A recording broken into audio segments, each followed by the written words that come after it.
திமுகவுக்கு ஓட்டு போடாதீங்க, தெருவில் நிக்காதீங்க விவசாயிகளே.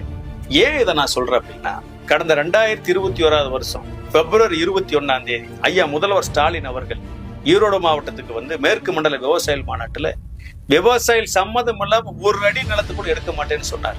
திராவிட முன்னேற்ற கழக ஆட்சியில நிச்சயமா விவசாயிகளுடைய அந்த நில உரிமை காக்கப்படும், வாழ்வாதாரம் காக்கப்படும் என்ற உறுதிமொழியை நான் தெரிவித்துக் கொள்ள கடமைப்பட்டிருக்கிறேன். உங்களை கருத்து கேட்காம எதையுமே செய்ய மாட்டேன்னு சொன்னார்.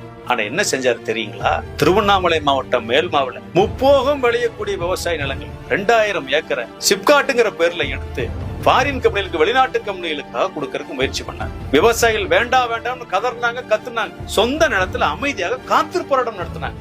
ஆனால் அந்த விவசாயிகள் எல்லாம் கலவரம் செஞ்சாங்கன்னு சொல்லி சொந்த நிலத்துல அமைதியா குடிசை போட்டு தங்கியிருந்த விவசாயிகளை போய் குடிசையை பிரிச்சு எறிஞ்சு அந்த விவசாயிகள் பிறகு 10க்கும் மேற்பட்ட விவசாயிகளை சிறையில் அடிச்சு அவங்க மேல பூரா குண்டர் சட்டம் போட்டு, இந்தியாவிலேயே முதல் முறையா குண்டர் சட்டம் போட்ட ஒரு அரசு இந்த திமுக அரசு, இந்த ஸ்டாலின் அரசு. எனவே இந்த அரசுக்கு வாக்களிக்க வேண்டுமா? ஆக இந்த சட்டமன்ற தேர்தலில் திமுகவை புறக்கணியுங்கள், திமுகவிற்கு வாக்களிக்காதீர்கள். நாம மீண்டும் வாக்களித்து நம்மளை தெருவுல நிறுத்திடுவாங்க அப்படிங்கறத நாங்க சொல்றோம்.